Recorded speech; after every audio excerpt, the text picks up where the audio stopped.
Florida State has completed its first fall camp scrimmage, and it's time to talk about the Noles and the surprise players. Who are they?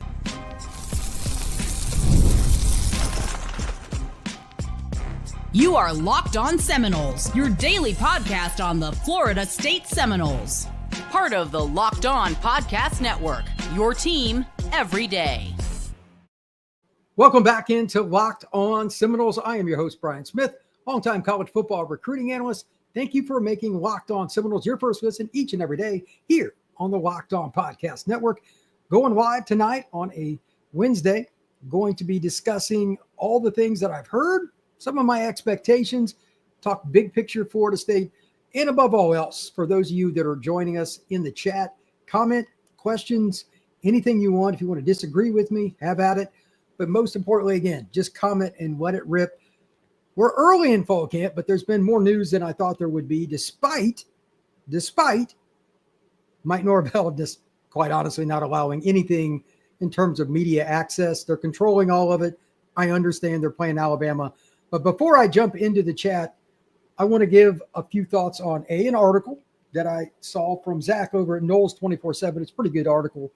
And secondarily, I also want to talk about my expectations. Quarterback depth chart is changing. That's a little surprising because I thought it would happen maybe later in the year, but I think it's already starting to trend that way. And B, the other part, this is just good news overall, and I've been waiting a long time for this. Florida State building its depth chart based on prep high school football recruiting.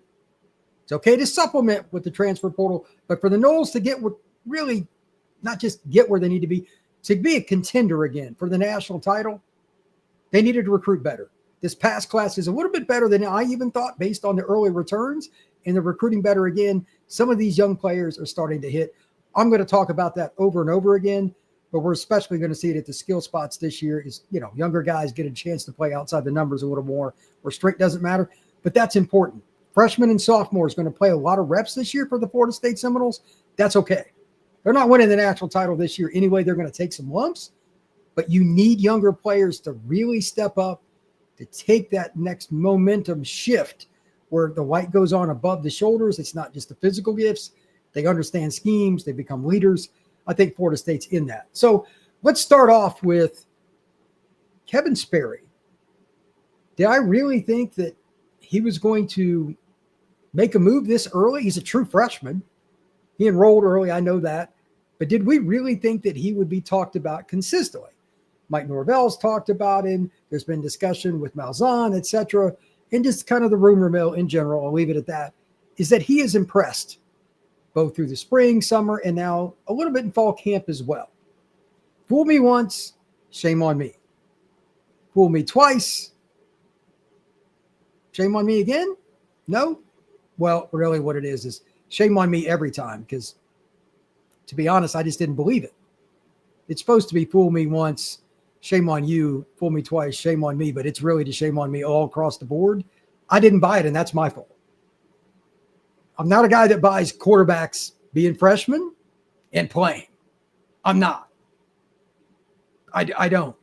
And even in Malzahn's system, and it's a little easier because the quarterback runs more, you still got to make post-snap reads. The one advantage with Sperry, he's a guy that's been able to play a little bit, not just at Florida State. I'm talking before he got there. At Geyer High School in Denton, Texas, just north of Dallas, that probably helped him a lot before getting to Florida State. With Thomas Castellanos being a running quarterback like Sperry, he's probably going to get hurt at some point this season. And I'm not saying Sperry's going to be ready for it. Matter of fact, I don't think he will be. But I'm just going to pose this question now for anybody that wants to comment in the chat, for anybody that wants to make fun of me or whatever they want to do. Would you rather take your lumps this year? Again, they're not winning the national title this year. Let's be realistic. But they're going to be better than a lot of people think. Would you rather take your lumps if Castellanos was out for a significant amount of time, sprained ankle, whatever, and play a younger guy? Or would you rather go with a veteran who could hold down the fort? Probably isn't really going to advance the program. I'm not super high on the depth chart at Florida State at quarterback because you got to have fits. And again, nothing against anybody, but they're bringing a transfer that I know very little about. That's a guy that didn't play at the P4 level. And then you got Sperry. Brock Glenn, I don't think is a great fit. He's a redshirt sophomore for Malzahn.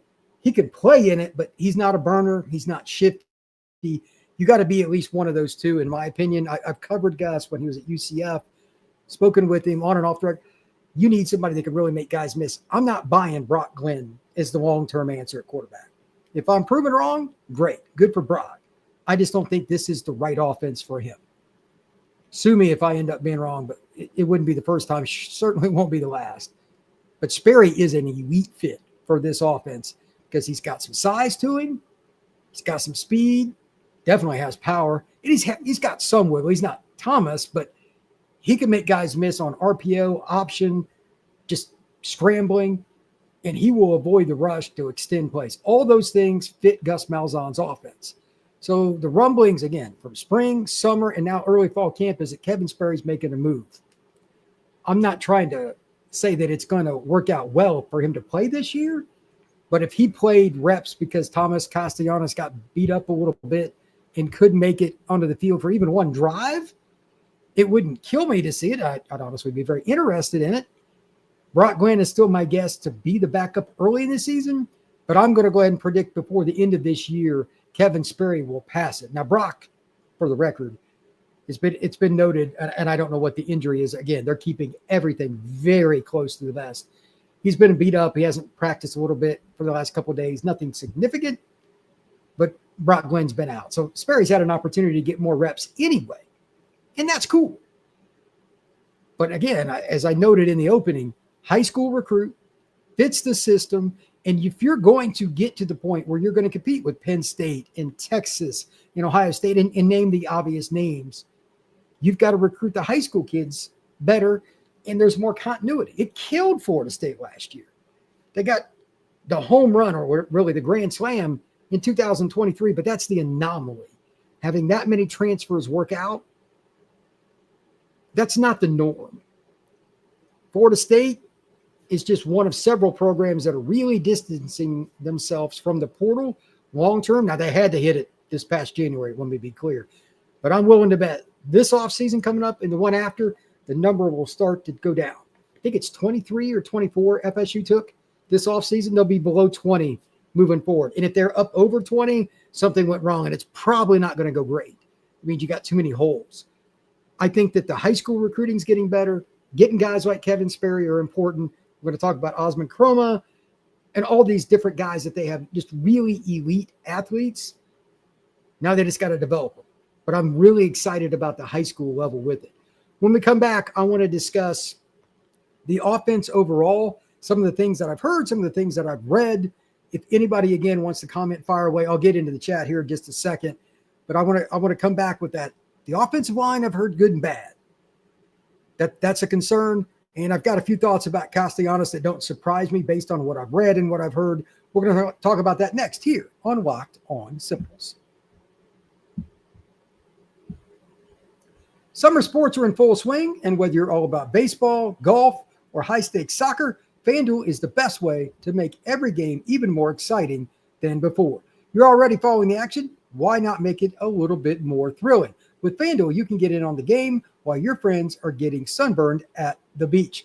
If you want to look at the baseball playoffs that are getting ready to come up, you've got the races for individual awards at MLB, whether it's home runs, wins leader, ERA, all kinds of things you can go with. And, of course, over-unders on win totals, Florida State included, at FanDuel. If you're new to FanDuel, new customers can bet $5 and get $150 in bonus bets if your first bet wins. Open the FanDuel app today or visit FanDuel.com to get started.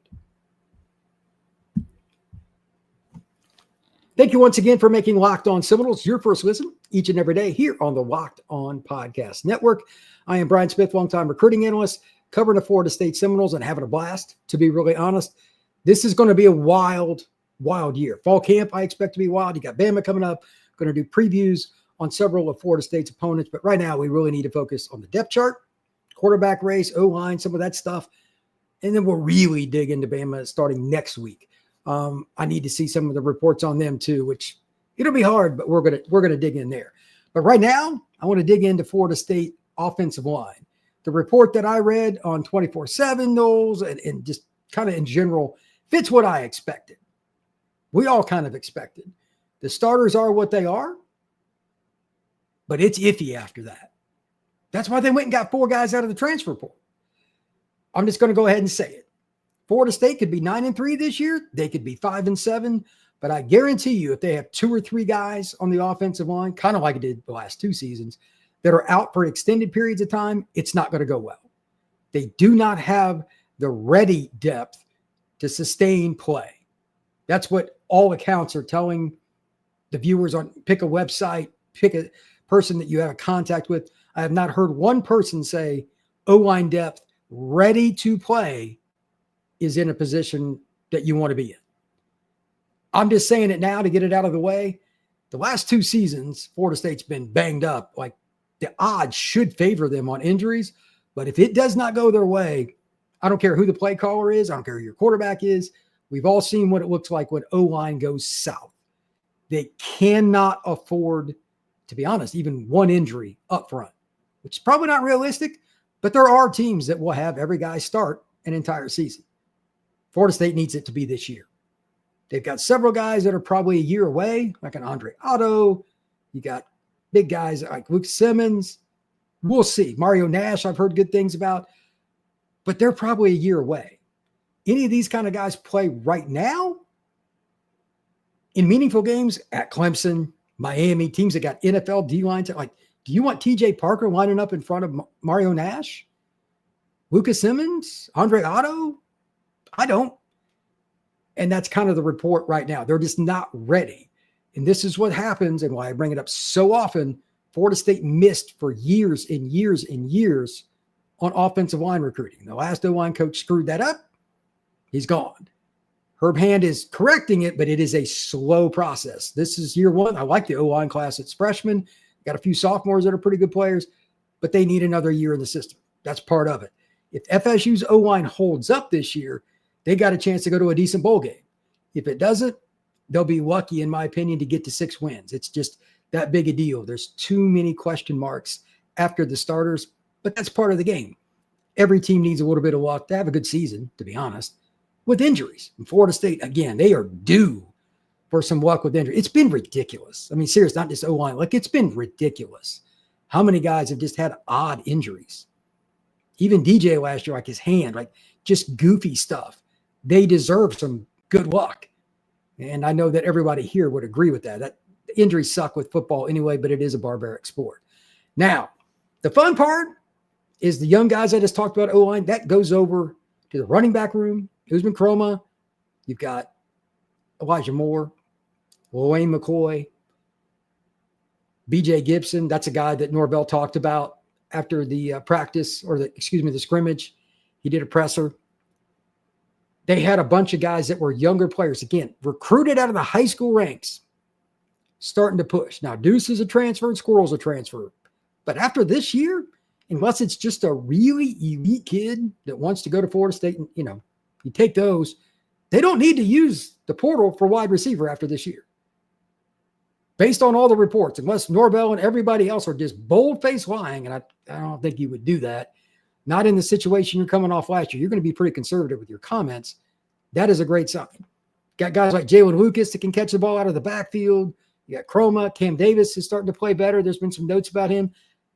This is a great sign. Freshmen and sophomores at the skill spots. And for the love of mankind, it's Florida State. Skill talent is low. It's the lowest hanging fruit. Heck, it's on the ground. There is never an excuse for Florida State to have been in the situation they have, because there's so much skill talent. Alabama, Georgia, and Florida. It's where every school in the country comes to recruit, and you're right in the middle of it in North Florida. They're finally kind of getting back to where they need to be, and starting next year, again, barring something unforeseen, I don't think Florida State's going to need to recruit out of the portal. Again, unless it's just an elite guy that just wants to be at FSU, and probably for less money they could get somewhere else. Good luck with that. They're just going to be able to bring up the next guy like Bowden used to do. That's how you win. That's how Ohio State's done it. That's how Penn State's done it, Texas, Notre Dame, Clemson, etc. For the most part, those schools don't take many transfers, especially Clemson. And that's why they're winning. They've got continuity. Florida State's close in that regard with the skill spots, further ahead definitely than the line. And I'm really happy about it. On defense, by the way, love to hear the reports about Kevin Wynn. He's one of my favorite players that I saw over the last several years for Florida State. Elite defensive tackle. If they didn't have Darrell Jackson, no lie, I wouldn't have been shocked if he would have won the nose guard position, even in a zero tech. He is that good out of high school. Rare player. I expect him to be a 3-and-out guy for Florida State. All reports are good. They've already had him in front of the media doing a press conference. They don't do that with freshmen unless they're really good. Great kid, by the way. I'd never had a chance to meet him. He played at a 1A school in the middle of Georgia, but holy cow, was his film good. And apparently he's doing really well for Florida State already. He's adjusted. He's in the 2 deep already behind Big Darrell. That's a great sign for Florida State's future. And then the guy that I'm going to talk about a little bit more that I didn't know much about because he's been hurt a couple of times, former JC player at a Hutchinson Junior College in Kansas, J'Den Jones. I didn't even know who he was. Somebody mentioned him. I don't remember which site I was on. I'm like, wait a minute, J'Den Jones. I know that name. Like, who's that? He's been hurt a couple of times. He's a 5th-year senior at FSU after being a JUCO. He's got a chance to be that guy that surprises. And I love these stories. This is why college football is the best sport on earth. Not only the crowds, the fandom, the regionality, all that stuff. Comeback stories like this are great. He's had a couple significant injuries. 6'4", 6'5", just over 250 pounds, and a pass rusher. Norvell's brought him up. Media members have brought him up like he's been flashing consistently in fall camp. And let's be honest, this was one of the biggest question marks for Florida State coming in to this season. Yeah, I know you've got a transfer from Nebraska that's good, knows the system, this and that. If you're going to be good, you don't have to have the 97 Noles pass rush, which had Boulware and Renard Wilson, maybe the best 1-2 punch in the history of college football. But you've got to have a couple of guys that are at least in the conversation for the NFL, or it's probably going to be pretty mediocre. James Williams has NFL talent. We need to see it. But this guy's about the same size as James, and he's a kid that wants it. Like, if you've had 2 significant injuries and you still come back, that's something. But to come back and be a dude and everybody's talking about you, I love that story. And this is kind of how Florida State football got rolling in the early 80s with Bowden. It's kind of ironic. They had guys that overachieved a little bit, then all of a sudden it exploded, and Bowden got some of the elite recruits, and by the mid-'80s, they were top 5 program every year, and that was the end of it. This is great. I hope that J'Den Jones is that guy off the edge, that stand-up, what they call the jack position. I hope he's that guy. Because if he is, and you can rotate him with James, and maybe you move James to the strong side too, put his hand physically in the dirt, it changes your defense, man. It gives you so many more calls, and it gives you more guys with juice, meaning they're not sucking oxygen on the field and have to go 75% on a 3rd and 8. That doesn't work. You've got to be able to rotate guys, especially in 100-degree heat. And I don't know what the heat index will be when Bama comes, but it'll probably be 110 on the field. That many people suffocating down on you, it's going to be a water pit in terms of humidity at 3:30 in the afternoon in Tallahassee. Good luck. You must rotate guys. So the most important thing out of camp, you could argue, is if J'Den is really legit, that it's at that spot. We knew James was going to be a guy. If J'Den Jones is somebody too, changes your defense. You can never, ever, ever, ever, ever have enough pass rushers. You just can't. Florida State might have found a really big gem. And I don't know what the J is exactly. Big Jason Jenkins, the 6'6", 275-pound defensive lineman that allegedly, according to Tony White, can play anything from nose guard to jack. That's crazy, by the way. Supposed to be back like full go next week.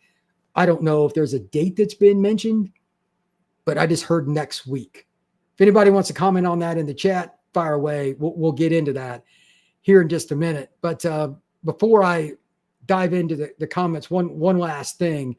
I'll go to a quick break. But does Florida State's defense exceed expectations this year? And let me set the bar for me. If you got a different one, again, comment in the chat. I think they should be a top 25 defense. And I'll go into more detail on that in a minute. Way more confident for me on the defense for 2 reasons that I'll talk about after the break. But they've got more talent. Tony White is really, really good. They hit a home run with the defense coordinator hire. I'm obviously not a Norvell guy. I think I've made that clear on this channel several times, but they hit a home run there. I don't know what they paid him. Probably wasn't enough. That guy's really good, and they've got the talent to get it done. We'll talk about that next here on Locked on Seminoles.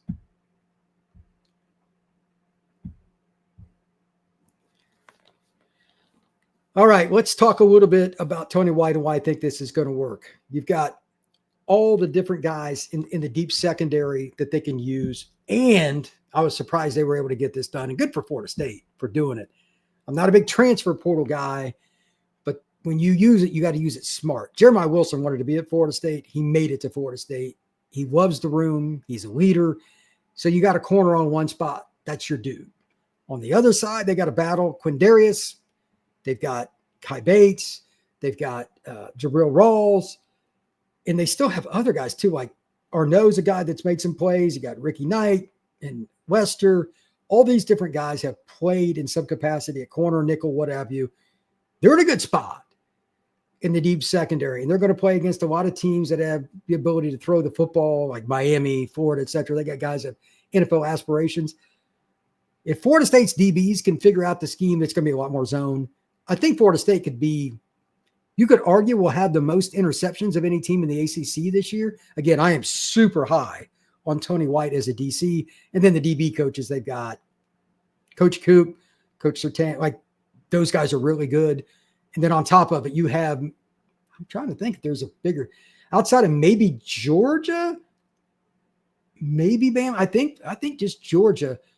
FSU might have the biggest defensive line group in the country. They're going to be able to stuff the run. It's kind of a size, and they're pretty well noted for their ability to stuff the run. When they were at Nebraska, this group, the first year before they came over to Florida State, they were 9th in the country in stuffing the run. 9th. No offense to Nebraska, they do not get the same players that Florida State does. They do not have a Darrell Jackson. They probably don't have a Daniel Lyons. I love his effort, by the way. And they certainly don't have a Kevin Wynn coming in as a freshman. Florida State's defense could be pretty nasty, and I think they're a top 25 group. If they're not, I need to know why. Because at the end of this season, if they're not top 25 in several categories, or at least on that fringe, we're going to talk about that for all the wrong reasons. But I want to dive into the chat now just to get a few comments out there. If you have any comments, you have any questions for me, any things about the Alabama game, fire away. You know, I'm going to stop talking and let everybody else kind of jump in. But this is fun, man. We are finally back to college football, so let's have some fun with it. Gene Watson, I'm okay with the secrecy. Let's keep Bama guessing. You know, I want to comment on that. Gene's right. Sometimes you have to be a little secretive. As somebody that's worked in the media, as somebody that's also worked with teams in some capacity, like unofficially and stuff, I've never coached, but I've been around it and tried to help teams out, high school, 7-on-7, et cetera. There are two things that I know. Injuries are going to happen. You don't really want them to go out there. And if you make any schematical changes, you certainly don't want them out there. But everybody knows Gus's offense, and pretty much everybody knows Tony's defense. So I think it's just more about the depth chart. They don't want a ton of that stuff out there. And if you listen to Malzahn, if you listen to Coach White, if you listen, especially Norvell, he really tries not to give out anything about he just says everybody looks good. He is the ultimate coach speak guy. I mean, I listen to Norvell's press conferences, but I'm not a fool. Like, he's just not giving you anything. It is flat out practice. There's no doubt in my mind, but it is what it is. If they were playing a really poor opponent in game one, do you really think that he would be this guarded? I don't. And I get it. So Gene Watson, you are correct. I understand the secrecy, but it doesn't make it any more fun as somebody trying to figure out what's going on, especially somebody that is in the media. Let's also keep in mind that we're only a week or so in. In another week, they might have some more information. They might release something else. It's possible. We'll see. It says they're not going to win the national title this year. MKHMWN. Yeah, I don't know what you want me to say. Like, Florida State is not a national title contender. Prove me wrong. If anybody thinks they are, go for it. But I don't think so. Spartan Knoll 71 says, I'm glad for the media blackout. Why is that you think it's a good thing? Gene, I'm with you on Sperry. I have Brock derangement syndrome, 3 straight turnovers on 3 plays, a record never to be broken. Oh my gosh, you had to bring that back up. That was awful. Sperry has already passed him on the depth chart, according to Spartan Knoll. I don't know if that's accurate, but it wouldn't shock me. Like, again, full disclosure, nothing against Brock. He's been banged up. He's missed a couple of practices. It happens. Sperry is just a better fit. It's just a better fit. If they were running an offense that Sark at Texas, they'll be mobile. They'll do some RPO. They'll do some bootleg. They'll do some waggle. But they're not asking their quarterback to go get 80 yards and a touchdown on the ground.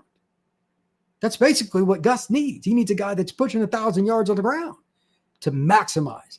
There is no way in the world that is going to happen with the current backup quarterback. Although, again, he's banged up a little bit.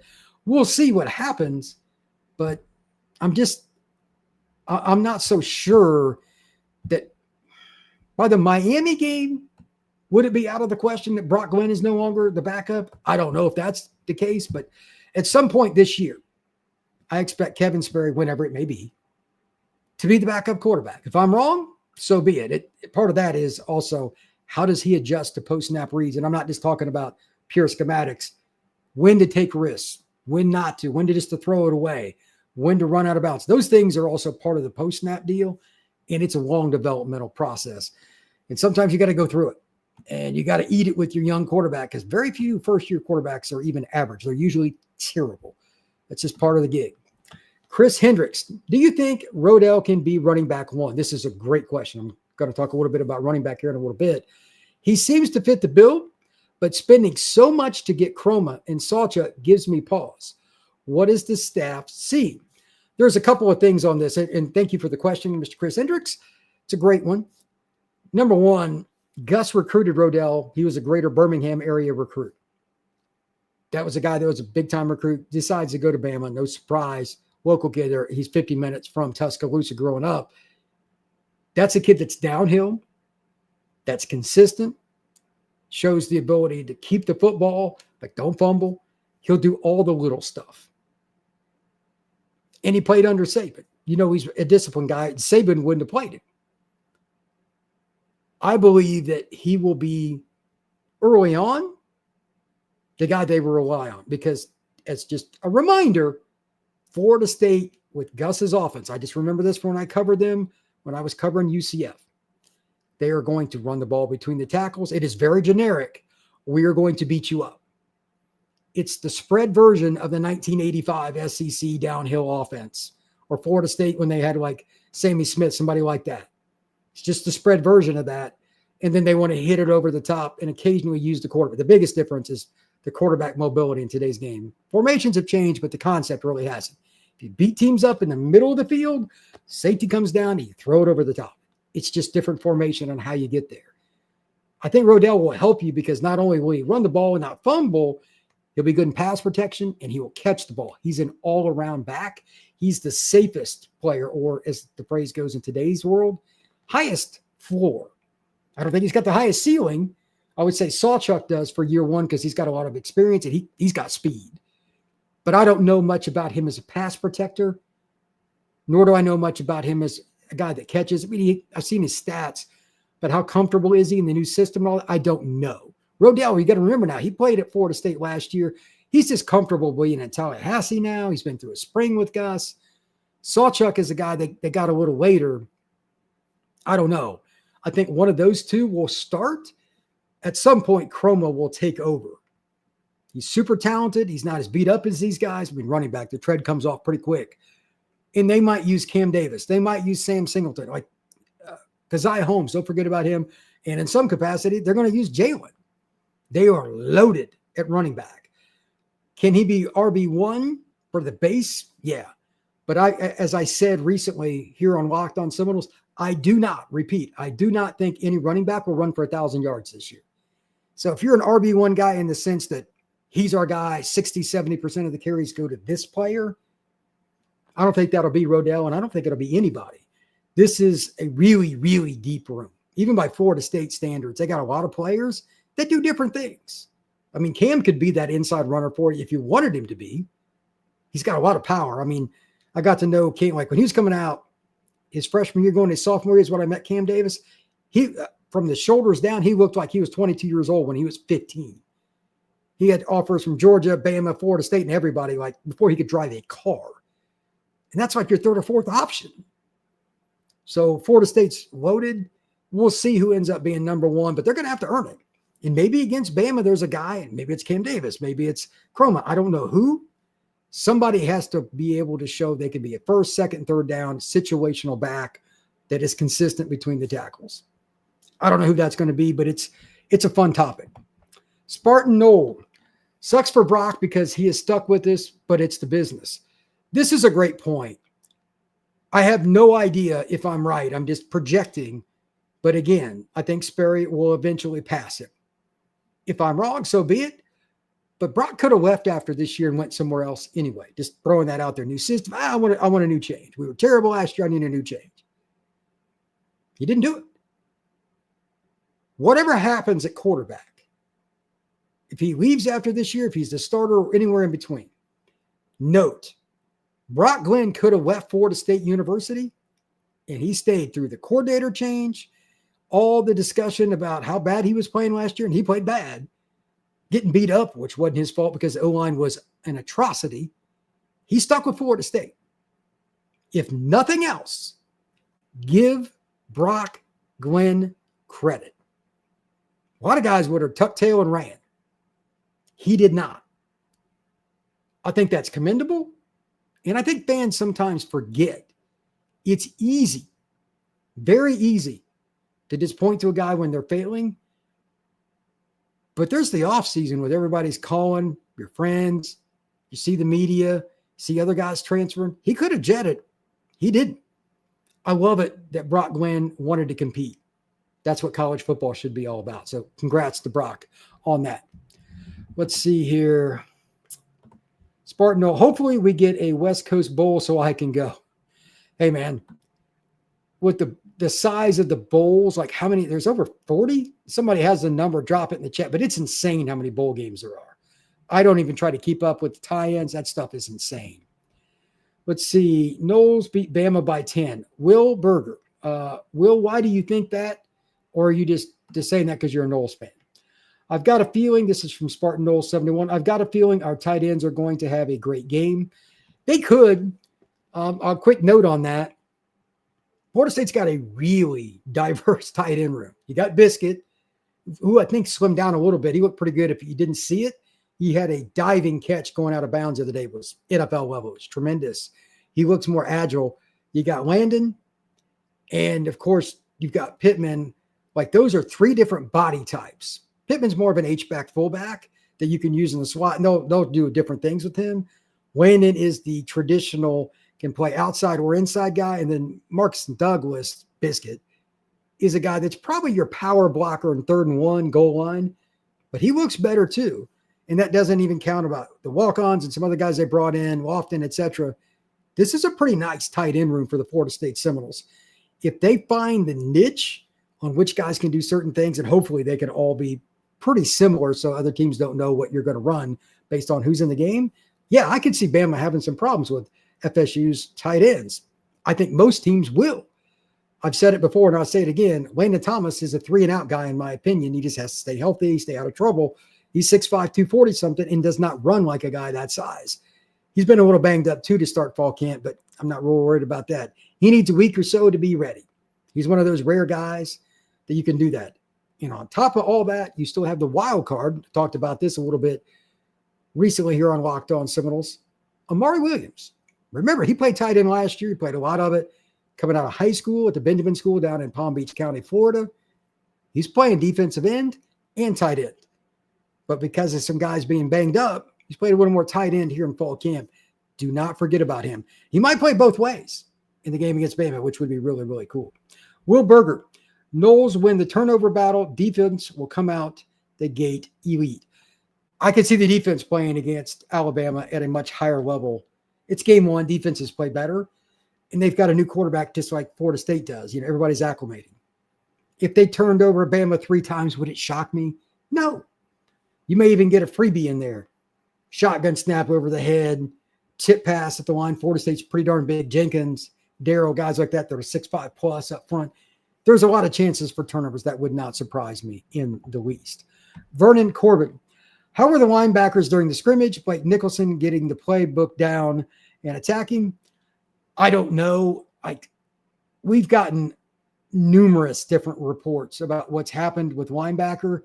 If you ask me to rank the positions or which ones I felt the best about ranking, okay, well, this is the depth chart. Dead last would be linebacker. Dead last for me. From the intel that I've read or gotten, linebacker would be dead last. I would not touch it with a 10-foot pole. So I'll just say this. I don't know which players it will be, but two particular notes and maybe a third, depending on how you want to label this. Elijah Herring, the young man that transferred in from Memphis, I expect him to be a player that ends up being a starter in some capacity. He's a tackling machine. You have to get guys on the field, especially against Bama, who's going to be uber physical. You've got to get really good tacklers in the middle of the field. He'll either be the Will or the Mike. I don't know which. He will be a starter. After that, it's going to be situational. And then who's got the hot hand, depending on how you want to look at it. It could be a little of both. Again, that's just labeling how you want to do it.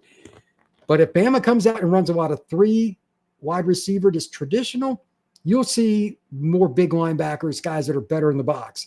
If they come out in 4 wide, like get rid of the tight end, that's a different animal.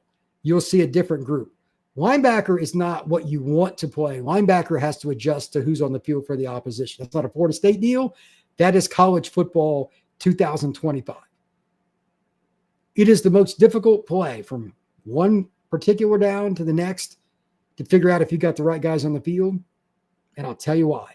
Even if you're in a situation where the other team's in 10 personnel, meaning 1 running back, no tight ends, 4 wide receivers, they may line up in a bunch formation, trying to get your linebacker one-on-one with, please don't let it be Ryan Williams, but it could be. Could be a lot of guys. Isaiah Horton. Anybody like that, that's what they're trying to do. So even if a team comes out in that, and you've got an athletic line, like Nicholson's really athletic, is he going to run with the receiver? No, you've got to take guys off the field. You might have 1 linebacker in the game, and then they run some kind of power play with a big running back. You got to play the odds. So linebacker is very, very difficult situationally too. Let's see what else we got here in the chat. All right, HGF, why the FSU getting picked on for very little thing? Why everyone hate us for some reason? Florida State is, and to be honest, I don't normally follow this trend, but it's true. Like, they have been beaten on quite a bit this offseason by media that doesn't normally cover Florida State in any capacity. I don't know why that is. I watch a ton of different YouTube videos, whether it's a local guy, whether it's a national guy, whether it's syndicated, whether it's not, from Dan Patrick to the small shows. I watch more podcasts and listen to more podcasts about anybody on a planet. In Florida State, even if it's a West Coast guy, has been thrown under the bus a ton this year. I understand they were 2-10 last year, and I blitzed them for that too. I mean, they were 2-10. But it's not like Florida State football is never coming back. It's people fall into this trap, and if Florida State's the latest, when an elite program they can recruit like Florida State falls off the map, has a really bad year, that doesn't mean they're done. You're always one coach away, meaning the head coach, from being 2 or 3 seasons away from winning a national title. It happened with Bowden at the end. Like, he was done. Jimbo won it real quick. If you hire the right coach, you win a title. So I don't know why that is, and it's a great question. To be honest, it's kind of annoying, but somebody will fall on their face this year, not named Florida State, and it'll change to that team. Like, you're always one head coach away from being back, though. Samuel Gibson. Sperry may be better than we think. Sperry will be special. I got a great feeling about him. He could be. I think he's a tremendous fit for Gus Malzahn's offense, so we'll see how that goes. I think Sperry can definitely be the second quarterback. I don't know if Brock good enough. I'm sorry. Great guy in the locker room, though. That's also from HGF Quiz. Quiz. Again, if Brock doesn't end up being the guy, I'm cool with it. He's gone his own way to compete. That's all you can ask, and he stuck it out. I respect that. If he doesn't end up being the guy this year and he leaves, I'm cool with it. If he comes back, I'm cool with it. A lot of guys would have left. So I'm cool with that all the way around. Samuel Gibson, I'd like to get one of those hats. Oh, this is the Locked On hats that I've got a Locked On network hat on for those of you not watching on YouTube. HQ, do you think Cam Davis getting solid touches this season? HGF, define solid touches. I don't think so, because Rodell will probably be the starter game one because he's the safest guy that Gus knows. I don't think anybody will get more than about 50 to 70 carries outside of Chroma. Rodell, obviously, maybe Sawchuk, but everybody else could be below 50. There's just so many carries because you got to remember, well, Castellanos is a quarterback. I think he will lead Florida State in rushing. I do. Like, he's the one guy I think that will be over 800 because he'll have a game somewhere this year. He goes for like 220. For those of you who have not seen him live that go to Florida State games, I am telling you, you do not know how fast and athletic he is till you see him live. TV does not remotely put it in perspective. You must see Castellanos live. Even in high school, it was dumb how well he can stop and start. He could play tailback at Florida State right now, period. He will be their leading rusher, in my opinion. And a lot of it, about half his yardage will be on broken plays. Just freakazoid, I am better than you. I can make this happen, make two guys miss, and then outrun people. Zero coaching. God-given ability. That's just what he has. And you know, sometimes he's got to use it. So let's see what happens with this. HGF. For us, be good this year for our run game to have to be good so we can open up the passing game. That is true, and that's Gus's philosophy. Run first, pass second. And the defense has got to be consistent so the O-line will be healthy as well. Yeah, I'm going to come back, just mention this for those of you that joined later. The O-line depth, from what I have heard, is not good, meaning it's not a talent issue. Are they ready now? And the answer is a big no. Florida State is on that teeter-totter spot from game one on. That is danger zone. In other words, if your five guys stay healthy, you're cool. But if even one guy goes out, it could be a major problem. That's just college football in 2025. The only teams that really have any depth on the O-line are pretty much the ones that are favored to win the national title. They're about it. Clemson, Penn State, Notre Dame, etc. Those teams have recruited O-line at elite level. Obviously, Florida State hasn't. They've got more room for error. Florida State cannot afford any. The run game, though, plenty of running backs, and you've got Castellanos as a quarterback who's dynamic as it gets. They still should be able to run the ball well. I am more worried about pass pro. Like, if you can't, it doesn't have to be 3rd and 8 because you're going to get blitzed and everything else, but you've got to be able to drop back on 2nd and 5 if you just decide and be able to read and not worry that you're going to get smashed. When Castellanos or any other quarterback is in the pocket, knowing they're going to get their head knocked in because they can't pass pro, it's over. That's my concern, and that's why they just cannot afford any injuries right now. Hopefully, even the people inside Florida State's building, like, I'm sure they won't say it to the kids, but like, we would have heard by now in the media if they thought they had depth. We have not. So I don't deem that as a good sign. They got several guys that I like that are young, but they're at least a year away. It just is what it is. Who is the returning punts? You know what? That's a great question. This is from DC Dread. I have not heard. I just want to throw out a couple of things. There's two ways coaches usually go about this. The guy that's scared to death of turnovers, so he just puts the sure-handed guy back there, or the one that wants to be explosive and he puts back somebody that's so damn electric. If you punt the ball to him, that's fine. But if you kick a line drive, it's uh-oh. Because the first guy's got no chance. There's too much distance between the first gunner and that punt return. He's probably going to make him miss pretty quick. I don't know, but Lane McCoy would be a guy that I'm sure would get a look. BJ Gibson. Jalen Lucas would be intriguing. A few of the DBs like Quindarrius or somebody like Cai Bates, Conrad Hussey, any of those guys could do it. They got so many candidates. I have no idea which one they would pick. And for a safer pick to somebody that's got great hands, I don't know. But my first guess would be Wayne McCoy, because I know he's got elite hands. I've seen it, and he is twitchy as all get out.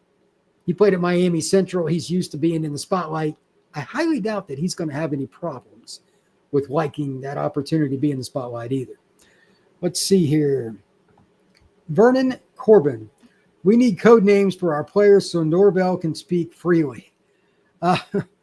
I get it, but the whole point is we need to know who it is without the competition knowing, and there's no way to do that. But Vernon, I appreciate the thought process.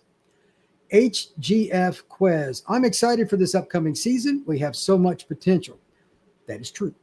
That is very true. When do you think FSU is going to drop the official starting depth chart, or we already? That's a good question. A lot of times teams, this is goofy. I don't know if it's the ACC. I think it's the ACC. You've got to, by rule, I believe it's the ACC. Somebody correct me if I'm wrong on this. You have to give your lineup, and I want to say the ACC is going with you have to give an injury report. Thursday, Friday, Saturday, like all that stuff. Two things with this, and they're pretty much the same.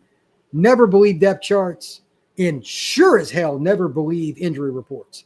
I don't care if you tell a coach you're going to cut his hand off if the injury report's not accurate. They are going to lie. By the way, just a shout out. Do what you want to do. If you're an adult, go ahead and do what you want to do. Never, ever, ever, ever bet on a game based on an injury report. Never. They lie every single time. Never. All right. DC Dread. Get the likes up, peeps. Go Noles. Thank you very much, my friend. I truly do appreciate that. Please like and subscribe here on Locked On Seminoles. This is a lot of fun for me. And by the way, I'm just happy to be back in the middle of fall camp. It's a blast to be talking about Florida State football and all the things going on around college football. Samuel Gibson says, I know that Gus gushes over Sperry. His eyes get really big when Sperry's talked about or mentioned in any kind of media format where he's answering questions. That is true. And you could read body language. They're human too, man. Gus is a really nice guy. He's really down to earth. Like private conversations with him, or like whoever your best friend is, if you're just sitting down for dinner and having a conversation, that's what Gus is like. But yet when he's excited about something, he doesn't hide it. Gus Malzahn wears his emotions on his sleeve. He likes Sperry. Hell, I like him, and I'm not even at practice. He's built. He's played at a great high school program. He's mobile. He's powerful. He's got an arm. He just has to refine the passing technique and running scheme, just like anybody else. In year 2, if he's the quarterback at Florida State, would I be disappointed? No. In my opinion, it's probably better to do that and kind of go through it next year. It's probably going to be up and down. But you don't win with inexperienced quarterbacks at a program that's rebuilding. You've got to go through it with him. I think he should be the quarterback next year if I was to guess based on all the intel I've gotten so far. Island Boy. Yo, what's good, Locked On? Well, basically, just trying to get ready for college football, man. We're August 30th, so we're 24 days out from the game. We're just 3.5 weeks, man. Garrett, PCL. Is the writing on the wall for Glenn? I don't think the writing's on the wall. I think he's eventually going to get passed. Writing on the wall to me means like next game you're passed. That's just my definition. He doesn't fit the offense as well as Kevin Sperry. If he holds him off, prove me wrong, go right ahead. I need to actually see that. We'll see. Let's see. According to Island Boy, Glenn is not that mobile. He can run in a line, and he can fake guys. He's got some twitch to him, but he's just not like back and forth. His lateral mobility is not elite. That's just reality. Not many people can say that it is. So that's okay too, though, because every now and then you're going to have a situation where you're going to have a quarterback that has to play in that. And you just got to go with the guy that is the hand that you were dealt. So Thomas Castellanos is first down machine. That is Keith B. If you're talking about his running ability, 100%. There's no doubt. I'm telling you, he is super, super athletic. Garrett, is Pittman the sleeping giant on this offense? Depends on what you mean by sleeping giant. I would say that the biggest thing that put in perspective about Pittman is he's a lot stronger than people might know. He's 225, 230, something like that. He could be a running back for you if you needed him to be. He's a powerful young man, and he can play in the slot and block. He can do all kinds of things. So it's not just sweeping giant in terms of getting the ball. It's blocking, situational, like 3rd down and 3. They used him at UCF. They'll use him at Florida State to be a key component of critical downs, 3rd and 4th down, running, blocking, getting the ball out in the flat to him, making sure he has a chance to make a guy miss. He'll be featured. So I think he is a bit of a weapon. Cool Breeze, do we have the size on the defensive line to hold up against Bama? If not, how well would our scheme help make up for it? They got the size, brother. That's Daniel Lyons is one of the smaller guys. He's 295, 300. He's one of the smaller guys. Darrell's over 330. You got Jason Jenkins, who can play the jack at 6'6", 275. That's a big jack, but is also athletic, long enough and strong enough to play on the inside as a 4-eye, 2-eye. Like they can move him all around. So you got your hybrid guy. You got James Williams, who can play either DN spot, either standing up or in the dirt. He's 6'5", 260 plus. You've got athleticism and size on the edges, especially. The D tackle spot, and this is where it gets interesting. How much does Kevin Wynn play? He's 320, 330, 340, somewhere in there. Fall camp, he's going to lose some weight, especially his first true fall camp. He doesn't know how much he needs to eat. Like, we all know what Tallahassee humidity is like. It's gross. He was hot enough in Central Georgia. It's hotter where he's at now, but he's a guy over 300 pounds as well. And you're still not done with all of Florida State's size just going through those guys. You got to remember, Florida State still has more. You got Diamante Diggs. You got Deontay McCray. You've got, you've got KJ Sampson over 300 pounds. You got Jamari Flagg. They are a massive team. KJ is a player that might start if it's not Daniel Lyons, but both those guys have a lot of size. Like Florida State is massive up front. The scheme, here's the thing that I like about the scheme going against Bama, with them switching to being a little bit more zone. This is just me. Ty Simpson's not quote unquote super mobile, but he kind of like Brock Glenn. He will annoy the crap out of you on 3rd and 6. If you have the backside defensive end, just decide, you know what, I'm just going to rush wide. Come hell, come high water. I'm not going to stay in my rush lane. And you see the quarterback step up and then just slide out underneath him, and they run for 15 yards. Guy's slower than dirt. Ty Simpson's a smart player. He'll do that. But if you're in zone and the defenders in the secondary, and to a certain extent, the linebackers aren't in man coverage with their back to the line of scrimmage, you can attack. Zone defenses help you with running quarterbacks that way.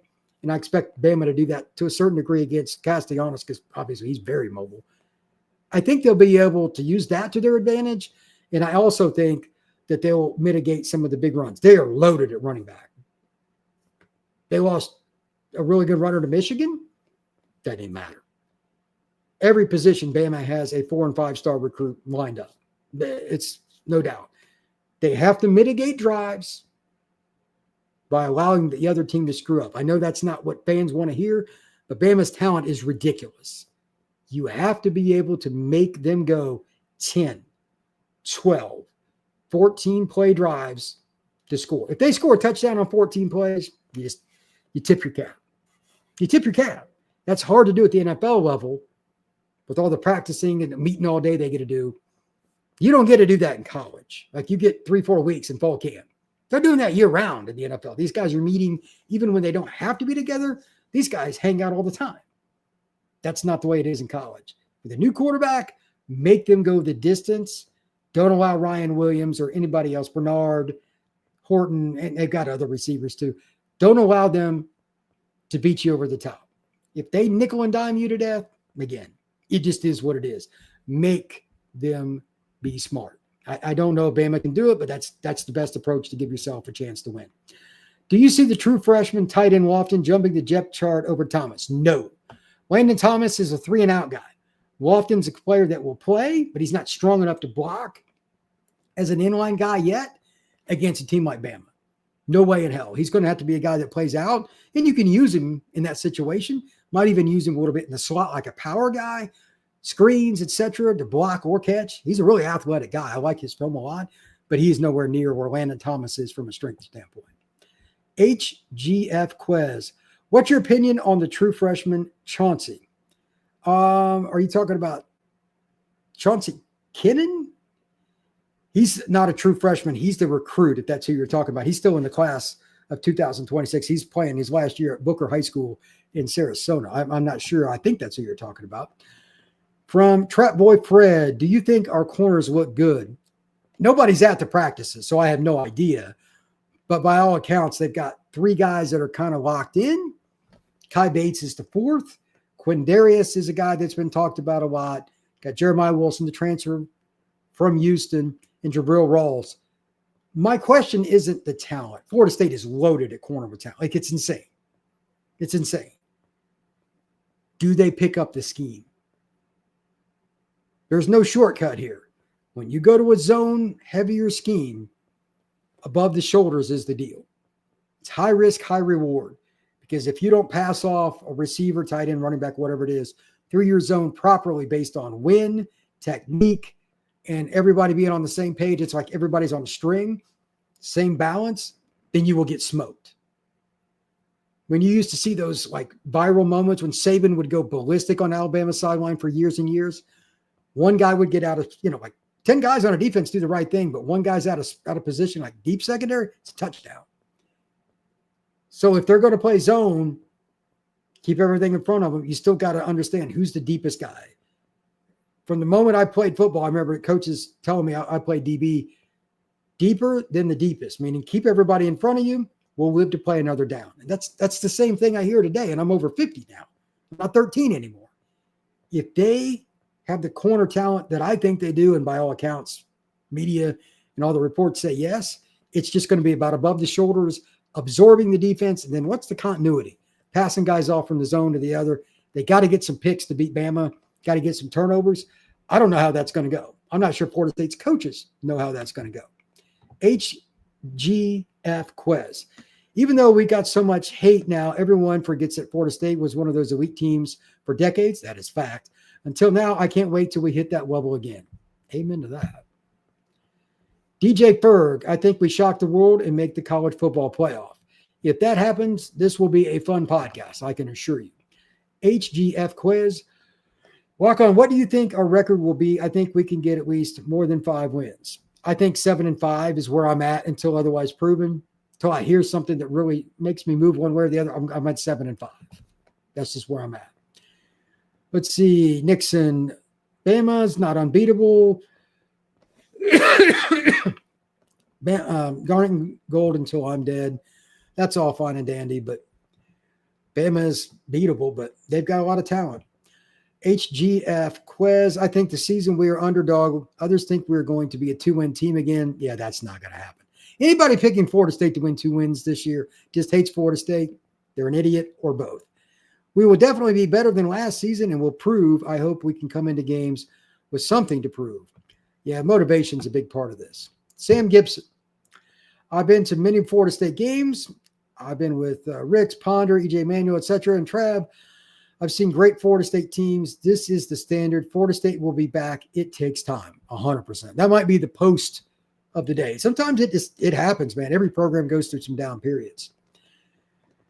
Okay, let's see. Sam Gibson. All those names mentioned above was all person at the stadium. Yeah, well, Florida State's quarterback room has been great for a long time, so that's not shocking. I think at this point, I'm just going to make a few comments here and wrap it up. But thank you to everybody that came in, man. This was a lot of fun.